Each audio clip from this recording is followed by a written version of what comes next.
future. Thank you, everyone.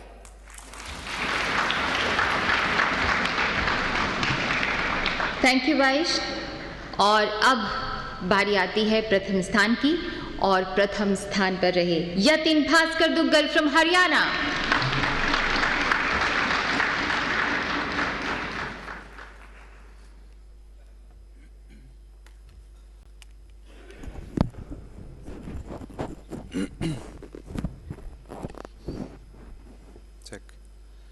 This is the same place where once Dr. Ambedkar stood and led the constitutional debates.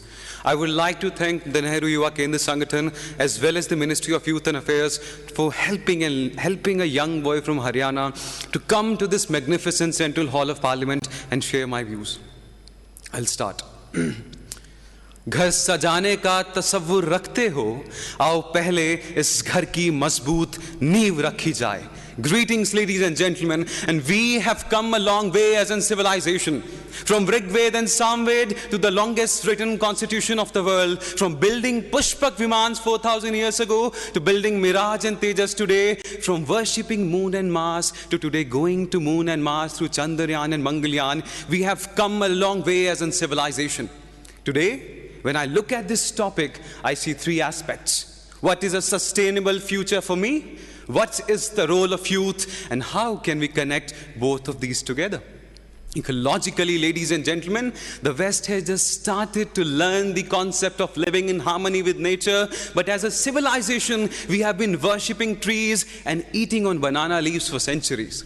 Today, as young people, it is important for us to take small steps. For example, today as youngsters, when rather than buying a 2500cc bike, we buy a 2500 rupees bicycle for a local travel. When you put that piece of plastic in the drain, and when as a civilization we understand the concept that nature has enough for your need, but not for your greed, will lead to an ecologically sustained nation.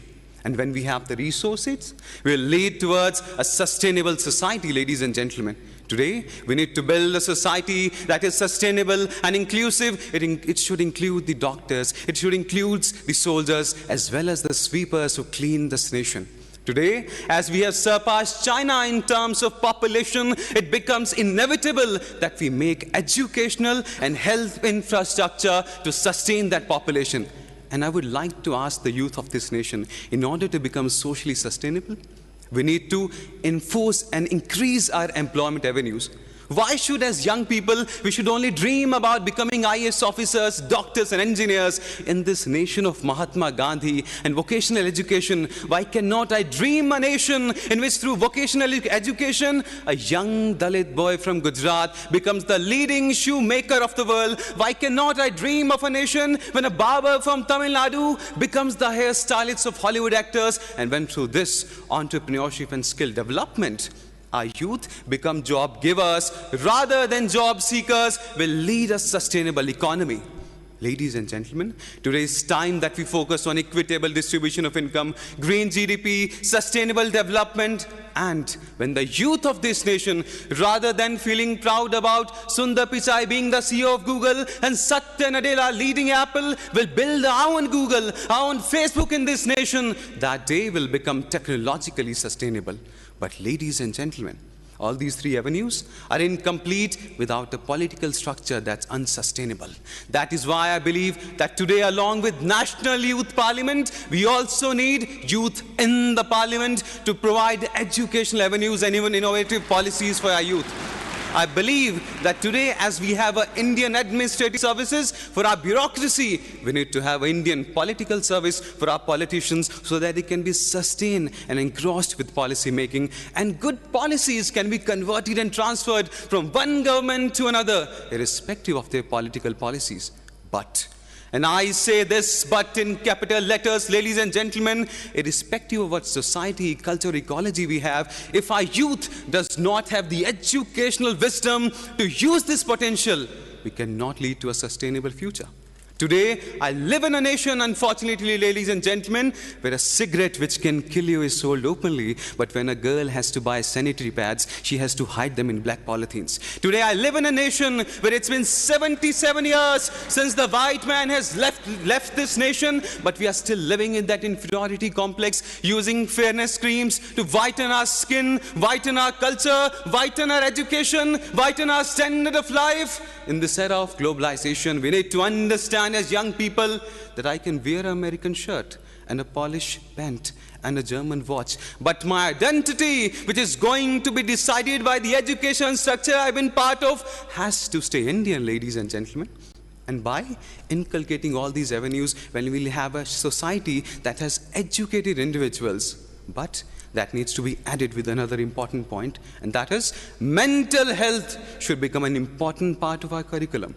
Dear politicians, dear students, dear judges, today in this era of social media, where we feel more connected than ever, we have become most isolated.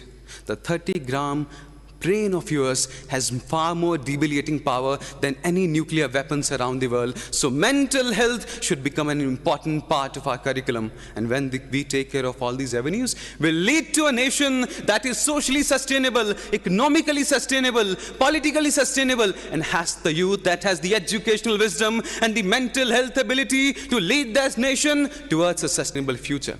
And why do we need to care about this planet, sir? Because 40 years ago, Carl Sagan pointed out to a pale blue dot in the sky. That pale blue dot, that is Earth. That is home. That is where everyone that you have loved or will loved has left. That is where Leonardo da Vinci dreamed about Mona Lisa. That is where man dreamed about stepping onto the moon. That is where Buddha gave his sermon. And Ram went on a 14-year journey. I believe from dusk to dawn, this earth is all we own. Let's protect it as if it's our own. And to conclude, this sustainable future is incomplete without the efforts of 1.45 billion Indians, as Dr. Abdul Kalam once rightly articulated, that great nations are not made by handsome people, but by those who can give their hands to some who require that. Thank you. Jai Hind.